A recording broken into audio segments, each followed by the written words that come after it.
Alô você, mais uma aula. Hoje a gente começa, apesar dessa aula lá no edital, tá no bloco 2, mas essa aula ela inicia o bloco 3, certo? Ela é a aula que fomenta o início do bloco 3. A gente vai começar a discutir a construção de currículo aqui nessa aula. A aula é a didática e as diretrizes curriculares para a educação básica e para o ensino fundamental de 9 anos, certo? Nós vamos começar a fomentar a discussão de didática de currículo nessa aula. Essa aula é como se ela fosse assim, ó, como é que eu construo um currículo? É mais ou menos isso aí que a gente vai fazer nessa aula de hoje. A primeira coisa é a gente vai ver como é a estrutura da nossa educação brasileira, certo? Nós temos a estrutura da nossa educação brasileira, nós temos o MEC, né? Ministério da Educação e da Cultura, e aí o MEC ele vai ter duas partes que para a gente são interessantes.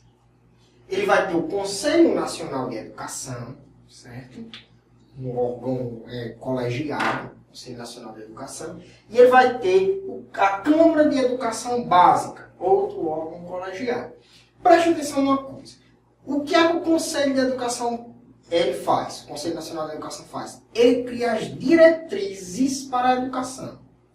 Então ele diz, por exemplo, é uma resolução bem nova do Conselho Nacional de Educação, dizendo que, por exemplo, nos cursos de graduação, não importa para a gente, mas só para a gente entender, nos cursos de graduação, pelo menos metade dos professores tem que ser mestres ou doutores, certo? Se o curso de graduação não tiver pelo menos metade mestre ou doutor, esse curso não pode funcionar. E aí os outros podem ser especialistas, certo? E inclusive graduados, apesar das faculdades não estarem mais aceitando os graduados. Mas ele diz isso pra gente, pelo menos metade tem que ser mestre ou doutor. E aí vai ter umas separações dentro da tabela, mas eu quero só que você entenda que o Conselho Nacional de Educação dá diretrizes gerais. Quem vai estruturar, dizer quantos mestres e quantos doutores vai ter que ter um curso de graduação?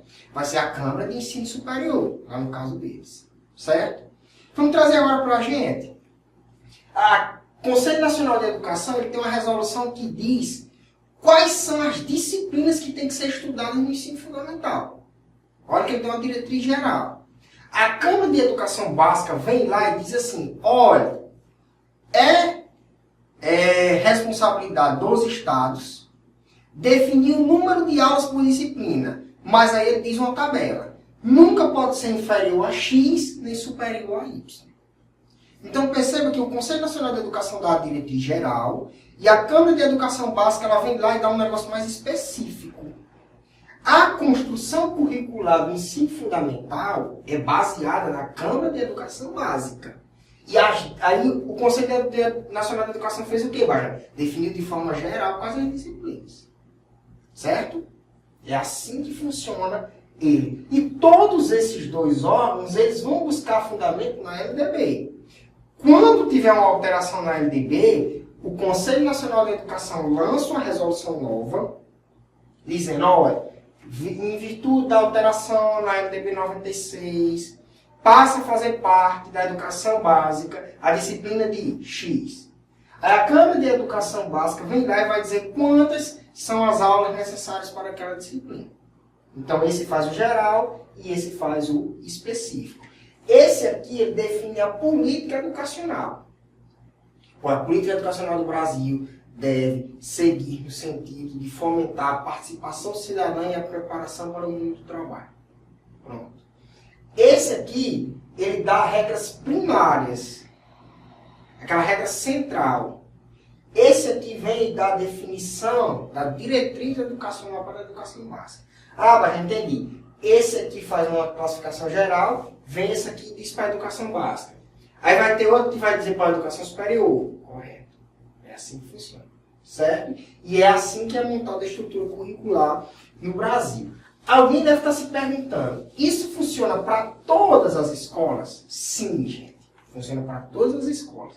Mas, por exemplo, a escola particular, ela pode excluir uma disciplina? Se ela estiver dentro das diretrizes educacionais, a escola não pode excluir. Algumas pessoas me perguntam assim, mas Bajana, eu trabalho numa escola privada que a disciplina, por exemplo, de educação física teórica não está na sala de aula. Sabe como é que as escolas privadas eles fazem? Eles fazem, principalmente no terceiro ano, né? Eles fazem aulas em outro turno e inferem notas ali. Então é como se a aula tivesse existido. Mas eles juntam aquelas aulas em outro turno e inferem notas daquelas aulas. Mas ela tem que estar presente. Se você pegar um currículo de um menino desse que saiu de uma escola privada, ele vai ter as notas de educação física sim, certo? Se meu amigo professor de educação física provavelmente já participou de uma prática nesse sentido. Eles não colocam diretamente na semana de aulas, mas eles colocam. E aí eles nunca podem, por exemplo, ter menos aulas do que é o estimado. Mas eles podem variar com a quantidade, podem botar mais, mas menos jamais. Eles nunca podem ter menos de 2 aulas de geografia, se for no 6º e no 7º ano. Eles nunca podem ter menos de 4 aulas de geografia, se for no 8º e no 9º, certo? Então funciona de uma maneira geral, não só para a escola pública, mas também para a escola privada. E aí nós temos 2 resoluções que você tem que saber ela na hora da prova. É a resolução 07 do CNE e a resolução 010 do CNE de 2010. Essas resoluções, elas regulam o ensino fundamental. Bajan, e a nova base do ensino fundamental? A nova base, que nós vamos estudar posteriormente, ela tem uma modificação, algumas modificações na estrutura do ensino fundamental, mas elas não anularam a resolução 07. Eu vou fazer um exemplo do direito aqui, para a gente entender. É como se a resolução 07 estivesse aqui, e essa nova base ela viesse aqui para cima. Tudo que for diferente, tudo que for conflitante, vai prevalecer o da nova base. E a resolução ela vai ser extinta naquela parte. Mas o que não for conflitante e o que a base não falar, permanece a resolução 07. Pode ser que, ainda não saiu, mas pode ser que daqui para o final do ano saia uma nova resolução? Pode. Daqui para o final do ano saia uma nova resolução. Se sair uma nova resolução do CNE, essa resolução vai cancelar a 07 e a 010, porque elas são complementares. Mas, por enquanto, elas duas ainda estão valendo, certo? E o que é que você tem que saber delas duas? Eu preciso ir lá ler a resolução? Não, você tem que saber que elas duas regulam o ensino fundamental, certo? É isso que elas duas fazem. Essa daqui, a resolução CNE 2010, ela efetivou a resolução 07, certo? Foi ela que deu aquelas diretrizes da distribuição de carga horária, foi ela que fez o processo de regulamentação do ensino fundamental. Então, quando você vai construir um currículo, você se baseia nessas duas resoluções para construir o currículo, seja o currículo geral do seu estado ou até mesmo o currículo da sua escola. Ela não pode variar dentro dessas duas resoluções. E aí, elas vão trazer duas práticas pedagógicas que são importantíssimas para o processo de construção da educação. No ensino fundamental menor e na educação infantil, esse primeiro termo, que é o termo cuidar, ele é mais forte, certo? Mas também tem o termo educar. Eles têm construções teóricas próprias, mas para a nossa prova eu quero que você entenda o seguinte. O termo cuidar se relaciona com o cuidado propriamente dito, certo? Com a preservação da integridade física do educando, certo? No ensino fundamental menor, com o cuidado do educando no processo da sala de aula mesmo, certo? Com aquele cuidado, inclusive aquele cuidado que no berçário é muito forte, o cuidado maternal mesmo, né? Que se tem com as crianças, ele é mais forte, certo? Então, o cuidar está relacionado ao físico da criança. Está relacionado também na parte do cuidar, está relacionado à ideia de manutenção. Manutenção do educando na escola, certo? Manutenção do educando na educação infantil. Essa é a ideia de cuidar, de manter, certo? E a ideia de educar já é a ideia de construção de conhecimento. Já é a ideia de construção de conhecimento mesmo.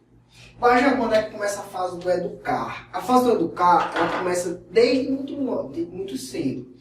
A gente tem uma divisão que a gente diz, a fase do educar começa aos 2 anos de idade, que é mais ou menos a época que a criança ela ingressa na escola. Então, desde sempre, o educar, ele existe. Certo? A fase do educar, desde sempre ele existe. Agora, quanto maior essa criança vai passando, mais o educar vai ficando superior ao cuidar. É um processo normal. Mas lá na educação infantil é sempre muito comum a gente escutar que a educação infantil tem por fundamento o cuidar e o educar. Certo? É um dos fundamentos da educação infantil, é o cuidar. Beleza? Só para a gente diagnosticar, porque se aparecer na prova, a gente sabe que são os dois parâmetros, os dois eixos estruturantes da educação, é o cuidar e o educar. E aí, a resolução 07 do CNE, ela vai dizer o seguinte. Ela vai dizer que tipo de educação, que tipo de modelo de educação o Brasil adota. Certo? Eu vou adiantar para vocês. Segundo a resolução 07 do CNE, nós adotamos o modelo de crítica social dos conteúdos. Como é isso? O modelo de crítica social dos conteúdos, para quem está lembrado das aulas. Nós pegamos o conhecimento do educando, o conhecimento vivido dele. Nós confrontamos o conhecimento vivido com o conhecimento historicamente acumulado, que é o conhecimento científico, certo? O conhecimento que vem dos livros didáticos. E o que for significativo para o educando se torna conhecimento. Então você vai lá, olha qual é o conhecimento vivido que ele tem. Joga ele contra o conhecimento historicamente acumulado, certo? E aí, o que for significativo para o educando se torna conhecimento. Essa é a chamada crítica social dos conteúdos. Ah, não entendi. Presta atenção, professor. Você é professor de geografia.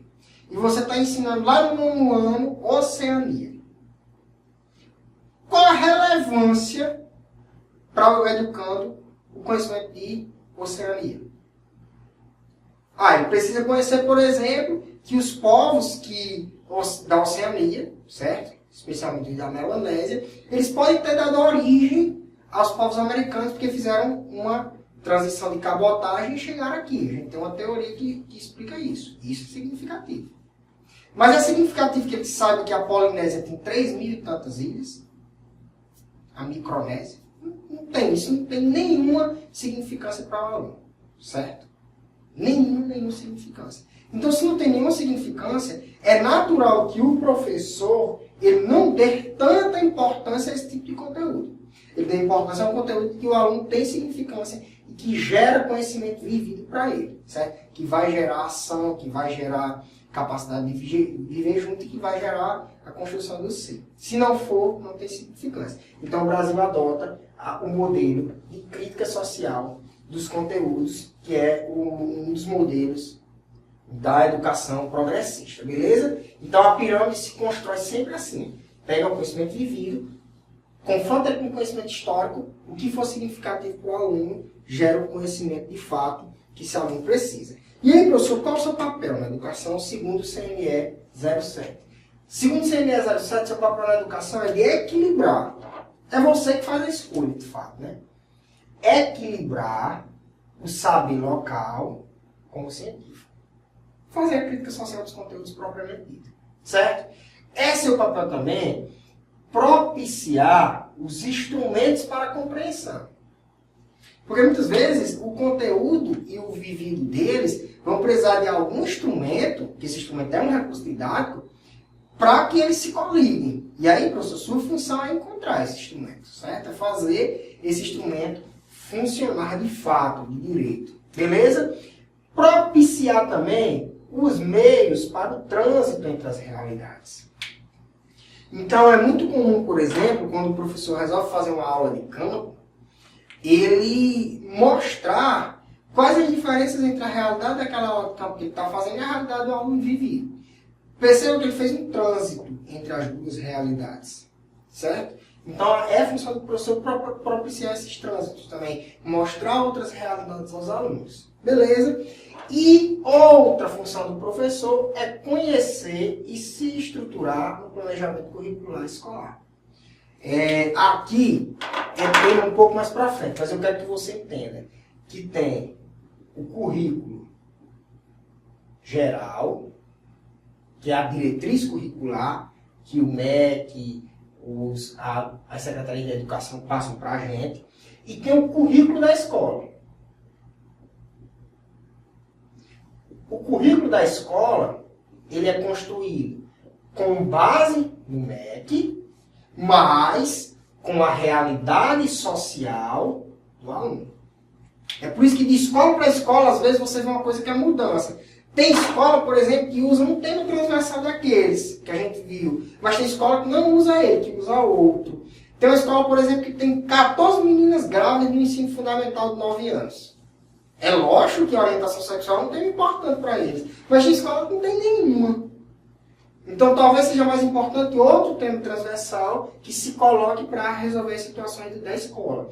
Então você tem o currículo geral, mas você tem que ter o currículo escolar. E aí, assim, a galera faz tem uma discussão sobre isso. O currículo escolar é o PPP? O PPP gera o currículo escolar, mas ele não é propriamente o currículo escolar. A gente tem uma criação de um currículo escolar que deve ser feito, certo? Deve ser construído por cada escola, olhando sua realidade social. Mas é papel do professor participar da construção desse currículo escolar, e se esse currículo já tiver sido feito, pelo menos se inteirar dele. Conhecer, poder dar suas opiniões, já que um currículo não é algo fechado, né? E poder dar suas opiniões para melhorar aquele currículo. Certo? E aí a gente inicia aqui, de certa forma, a teoria do currículo. Como é que a gente constrói um currículo? Como é que um currículo é construído para uma escola? A primeira coisa é você estruturar uma abordagem. Qual a abordagem que a escola vai dar? A gente sabe que a CNE 07 ela nos indica que a abordagem, a tendência a ser usada, né, a abordagem a ser feita da crítica social dos conteúdos. Essa abordagem, lógico, ela é definida por uma tendência pedagógica. Né? Então, se dá a abordagem que vai definir sua tendência pedagógica. Que, no caso, a CNE diz pra gente que a crítica social dos conteúdos é a mais adequada. Posso utilizar outra? Pode. Mas a CNE 07 ela diz que a mais adequada é a crítica social dos conteúdos. Certo? Segundo, terceiro, no caso, né? Você vai unir as diversas áreas da escola. Então, você pega professores, você vai unir aqui dentro dessa tendência. Você tem que colocar dentro dessa tendência as diversas áreas da escola. Professores, alunos, gestão escolar, comunidade escolar. Você tem que fazer que todo mundo entenda que a tendência da escola é essa. Certo? Depois que você faz isso, você define os métodos de verificação. Qual verificação, Guajá? Verificação da aprendizagem também, mas não somente. Verificação aqui está no sentido também de verificar se o progresso social do educando está acontecendo. Então não é só a verificação da aprendizagem, não é só a avaliação, certo? Mas é a verificação da escola como um todo. A escola está atendendo à realidade social? A escola tem contato com a comunidade? Os pais participam da vida escolar? Se sim, ela está cumprindo os papéis que deve ser feito e a verificação está sendo feita e está dando bons resultados. E por último, quando você faz tudo isso, aí você consegue, fazendo tudo isso, construir o seu PPP, seu plano político pedagógico. Certo? Então perceba que a construção ela parte de quê? Primeiro, a escola escolhe a tendência a ser utilizada. Depois que ela escolhe a tendência a ser utilizada, ela faz o quê? Ela vem para unir as diversas partes da escola. Todo mundo se estruturou que a tendência é essa. Depois, cria os métodos de verificação. Quando isso está feito, gente, você já tem a estrutura do PPP bem definida. Você já tem a estrutura bem definida. Da estrutura do PPP bem definida, você gera o currículo, que vai ser utilizado pelaquela escola. Certo? Então, assim, a sociedade, a escola, ela estrutura o seu planejamento curricular. E veja uma coisa aqui, que o planejamento curricular ele não é da direção, ele é do conjunto geral que forma a escola. Beleza? Outra aula curtinha, mas bastante importante, que a gente inicia a teoria do currículo. Forte abraço, até a próxima.